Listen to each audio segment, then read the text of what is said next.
Well, good morning, everybody. It's Dr. Ray back in the garden, and it's a beautiful day today in Athens, Georgia.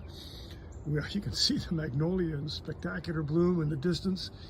And I'm in my friend Valerie Aldrich's garden just next door to me. Athens is a garden community. You must come see us.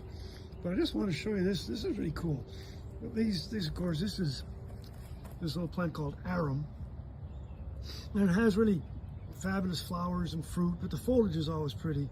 But looking around it, just as I take the camera up, look at these leucojum. They are really quite spectacular. I mean, every now and then I see a few and they look okay.